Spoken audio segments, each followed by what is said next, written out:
Hello students, Economics Class 9. This is last video of this chapter 2, People as Resource. This is video number 6. In this video, we will discuss about the unemployment, seasonal and disguised our reading of forms. text. Sakal's mother, Sheila, looked after the domestic chores, children, and helped her husband.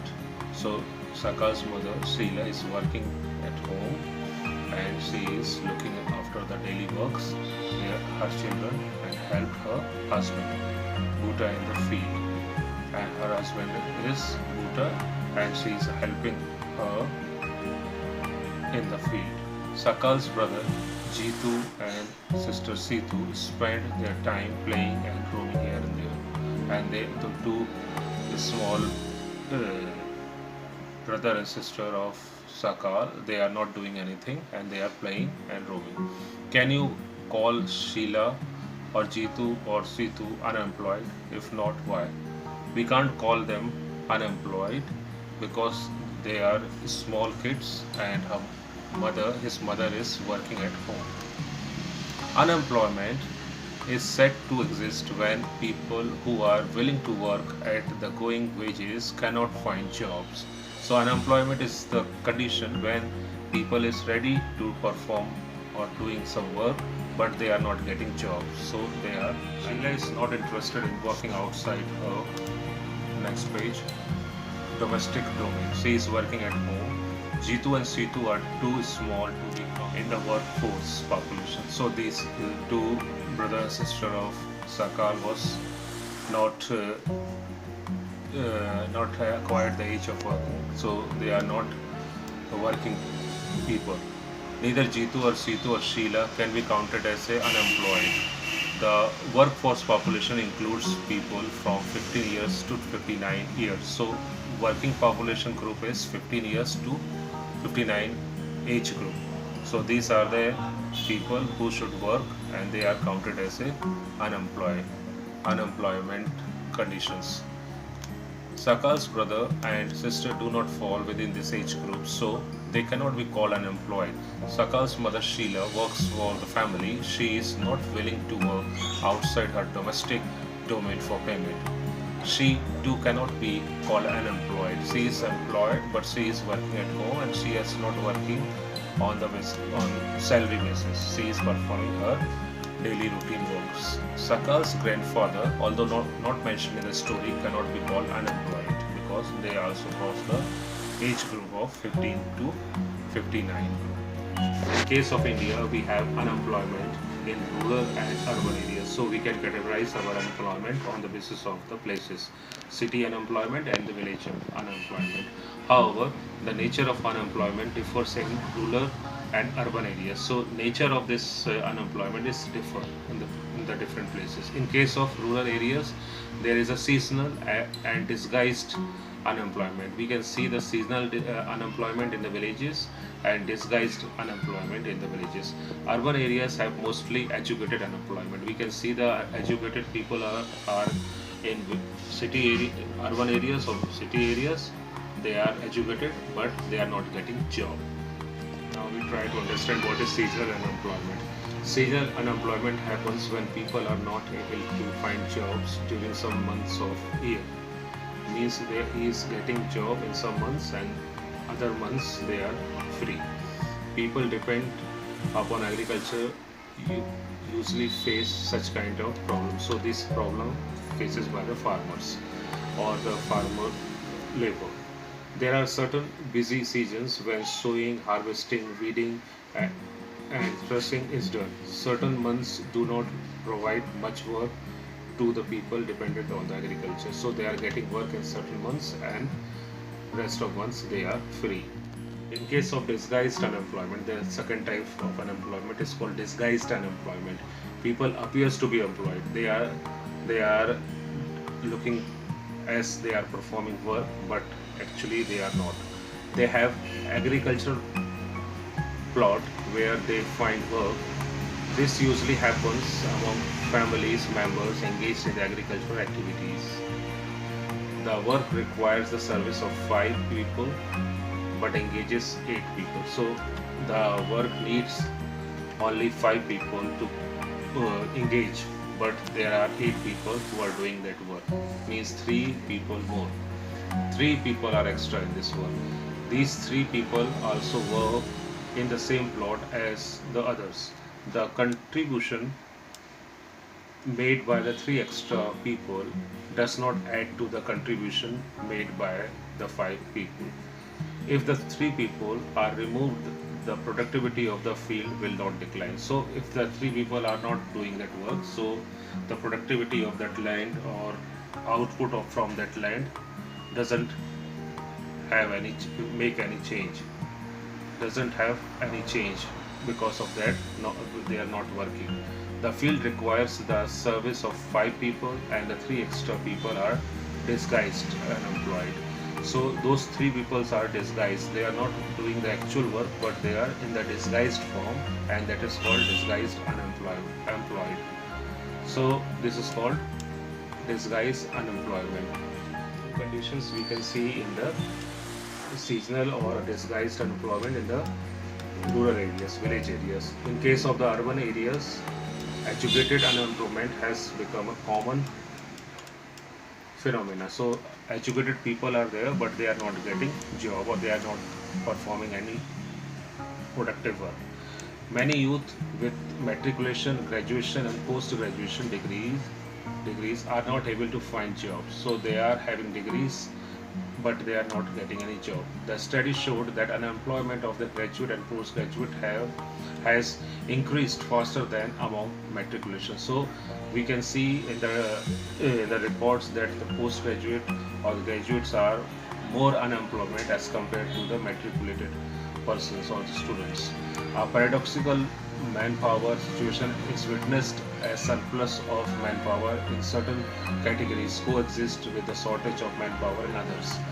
There is unemployment among the technically qualified persons on one hand, while there is a dearth of technical skills required for economic growth. So we can see the two things together. More people are educated, more students are getting graduate and postgraduate degrees. They are skilled workers, but they are not getting jobs. Technically qualified people are also having no job. So we can see the two paradoxical conditions. There is a dearth of technical skills in them, and companies require the good technical workers, but they are lacking those technical skills.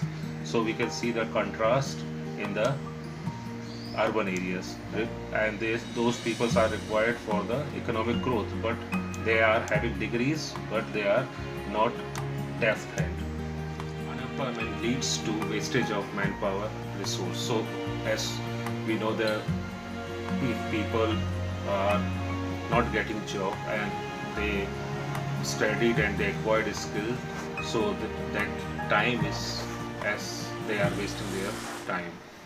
So unemployment leads to wastage of manpower resource, as they are the resource also, manpower resource is also in waste.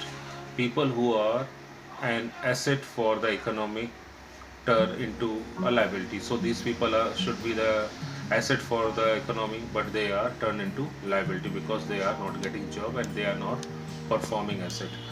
There is a feeling of hopelessness and despair among the youth. People do not have enough money to support their family. Inability of educated people who are willing to work to find gainful employment implies a great social waste. So in this condition, they are depressed. Those students are depressed. They are hopeless, and they are not good asset for country because they are free and they are not employed, and so they are burden for society as well as their family. Unemployment tends to increase economic overload. So they are unemployed and they are burden for economy, and there is an economic overload is there. The dependence of the unemployed on the working population increases. The quality of life of an individual as well as of society is adversely affected. When a family has to live on a bare subsistence level, there is a general decline in its health status and rising withdrawal from the school system. As they are not getting job, so they are fulfilling the hope of their family, and their family lives in the subsistence level. There is a gradual decline in its health status and rising withdrawal from the school system. So they in future not believe in the school system, because as the manpower produce, they are not getting job and they are unemployment. So they are not believing on school system or education. As unemployment has a detrimental impact, negative impact on the overall growth of economy. So unemployment people are there, so there is a negative growth. People are not believing and they are not enthusiastic about education and other skill training work. Increase in unemployment is an indicator of a depressed economy. So unemployment is there, so economy is depressed. No work for the for the educated youth. It also wastes the resource which could have been gainfully employed. If people cannot be used as a resource, they naturally appear as a liability of the economy. So they are getting jobs, so they are asset for the country. If they are not getting jobs, they are liability to the country as well as economy. In the case of India, statistically the unemployment rate is low compared to other countries. A large number of the people represented with low income and productivity are counted as employed. People are working, they are getting some money and they earn their bread and butter. So they are come in the category of employed worker. They appear to work throughout the year, but in terms of their potential and income, it is not adequate for them. So people are working which they are not competent, but they are engaged themselves in other works. The work that they are pursuing seems forced upon them. So they are working other work. They may therefore want other work of their choice. Poor people cannot afford to sit idle. They tends to engage in any activity irrespective of its earning potential. Their earning keeps them on a bare subsistence level. So for the existence they perform work where they are not competent, but for earning their bread and butter they engage themselves in other works. Can you remember how much did you pay for the cobbler for mend their shoes? So we can understand the earning of different people engaged themselves in different work. Moreover, the unemployment structure is characterized by self-employment in primary sector. So employment also the part of the self-employment in village areas. Primary sector means in the sector of agriculture, people engage themselves. The whole family contributes in the field, even though not everybody is really needed. People are working together in the village areas, in rural areas where they are not needed, but they are doing so. So there is disguised unemployment in the agriculture sector, but the entire family shares what has been produced. This concept of sharing of work in the field and the produce raised reduces the hardship of unemployment in the rural sector. So people are looking like working in the area, but those people generally what we call unemployed or disguised unemployment is there. Now, but this does not reduce the poverty of the family. Gradually, surplus labor from every household tends to migrate from the village in search of jobs. So people in rest of the time, in rest of the months, they are free, so they move in city areas, nearby areas for getting some job in free time. Let us discuss about the employment scenarios in the three sectors mentioned earlier. Agriculture is the most labor absorbing sector of the economy. In recent years, there has been a decline in the dependence of the population on agriculture, partly because of disguised unemployment discussed earlier. Some of the surplus labor in agriculture has moved to either the secondary or tertiary sector. In the secondary sector, small scale manufacturing is the most labor absorbing.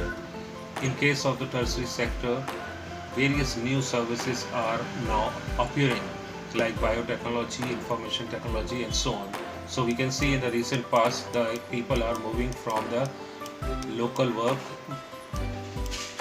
to urban areas, like village worker to the labor in the urban sector. So we can understand those undisguised labor moving from village to city. Now read a story to know about the people could become an asset for the economy of the village. Now we understand on the basis of this story is given here, we can understand how the people could become an asset for the economy of the village. Now we start our story. There was a village inhabited by several families. Each family produced enough to feed its member. Each family met its needs by the members making their own clothes and teaching their own children. One of the families decided to send one of its sons to an agriculture college. The boy got his admission in the nearby College of Agriculture. After some time, he became qualified in agro-engineering and came back to the village. He proved to be so creative that he could design an improved type of plow, which increased the yield of wheat. Thus, a new job of agro-engineer was created and filled in the village. The family in the village sold the surplus in a nearby neighboring village. They earned good profit, which they shared among themselves. Inspired by this success, all the families, after some time, held a meeting in the village. They all wanted to have a better future for their children too. They requested the panchayat to open a school in the village. They assured the panchayat that they would all send their children to school. The panchayat, with the help of government, opened a school. A teacher was recruited from a nearby town. All the children of this village started going to school. After some time, one of the families gave training to his daughter in tailoring. She started stitching clothes for all the families of the village, for everyone now wanted to buy and wear well-tailored clothes. Thus, another new job, that of a tailor, was created. This had another positive effect. The time of the farmers in going for buying clothes was saved. As the farmers spent more time in the field, the yield of the farmer went up. This was the beginning of the prosperity. The farmers had more than what they could consume. Now they could sell what they produced to others who came to their village markets. Over time, this village, which formerly had no job opportunities in the beginning, had many like teachers, tailors, agro engineers and many more. This was the story of simple village where the rising level of the human capital enabled it to evolve into a place rich with complex and modern economic activities. So we can see the growth of different work in the village. Now in summary, we can say we have seen how input like education and health helped in making an asset for the economy. So these two factors, economy and education and health, is important for the economic growth of the country. The chapter also discusses about the economic activities undertaken in the three sectors primary, secondary, and tertiary sectors. We also study about the problems associated with unemployment, disguised unemployment, and seasonal unemployment. We also discuss those things. Finally, this chapter ends with a story village with a family had a no job. So we also learned some optimistic story at last to understand how the job is created in the village. I hope that you will understand this chapter. Go through this text of this chapter once or twice to understand it. In later video, next video, we will solve this exercises, questions 1 to 50, and the previous chapter also. Thank you.